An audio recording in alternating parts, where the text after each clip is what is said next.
In the previous video, we discussed the most widely used ways the government intervenes in the marketplace. In this one, we focus on two of them: price floors and price ceilings. So, a price floor is the maximum legal price on a certain market. Buyers and sellers can do business above that price, but it's not legal to transact below that price. Now, if the price floor is above the equilibrium price, then the quantity supplied in this market will be larger than the quantity demanded. And in effect, this means excess supply or surplus in this market. But take, for example, the labor market, where demand is driven by firms and supply is driven by workers who supply their labor services. The price on this market is the price of labor services, which is the wage workers get, right? So once the wage goes above equilibrium, there will be many more workers willing to supply work than firms that are willing to hire them. And as a result, there will be workers who can't find work. In other words, there will be unemployment. If we hold labor demand and supply fixed, then raising minimum wage would be good for the ones who stay in the marketplace, as it will create more surplus for the workers with jobs. However, it will hurt many workers at low wages who will have to go unemployed. The Common Agricultural Policy of the European Union works in a very similar way, and in the past has created great problems with oversupply of agricultural products. We'll discuss the CAP in a special third-year module on the economics of the European Union. Now, on the other hand, the price ceiling is the maximum price on a certain market. Let's look on the right-hand side graph. It is not legal to transact above the price ceiling. But look what happens here. If the maximum price is below equilibrium for some reason, then the quantity demanded is much larger than the quantity supplied. And as a result, there is an excess demand on this market. There is a shortage.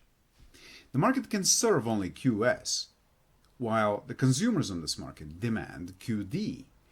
And therefore, people who would otherwise get the good or the service are not getting it. The government intervention has brought very big inefficiencies in this market. Now, the reason the government would accept these inefficiencies is that sometimes the government does not prioritize efficiency. For example, in current capitalist economies such as the US or Germany, there are rent controls so that people with lower incomes and less job security can afford to live in normal housing. Price controls were also ubiquitous everywhere during socialism. During socialism in Europe, prices were kept artificially low to make them affordable to everyone. However, this led to widespread shortages everywhere east of the Berlin Wall. If you are curious to read more about those episodes, there is an excellent book on them by János Kornai. The Economics of Shortage is called the book. So shortages can also bring undesirable social and economic consequences, touching at the very fabric society is built on. We'll talk about them during the live lecture this week.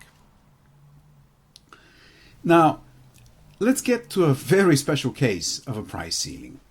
The one in which the price is regulated down to the very zero. In this case, healthcare is free, but the graph can represent any market with a fixed short-term supply and a free good. In our jargon, the price ceiling is zero. So what are the effects of this? The immediate effect is that there is a shortage of hospital treatment. People with mild conditions will end up in hospitals rather than at home. And at the same time, people with more serious conditions may be underserved because those with the milder conditions occupy their places. Or alternatively, let's think about the good on this market as specialist referrals, not necessarily hospital treatments. If seeing a specialist for your condition is free, then a lot more people will like to go to the specialist directly rather than see their GP. However, this creates a massive demand for the limited supply of specialists.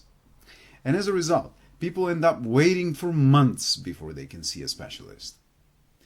Now, of course, a more efficient solution is to make people pay a certain small fee, which will prevent some people from seeking a specialist advice when they can get well with the help of their GP. This efficient solution will also raise the revenues in the system and will allow for the salaries of specialists to go up. In turn, this will create more incentives for people to specialize in certain fields of medicine. However, we know that efficiency is not all, right? Sometimes governments do introduce price ceilings for social reasons. In the UK, for example, healthcare is nearly free.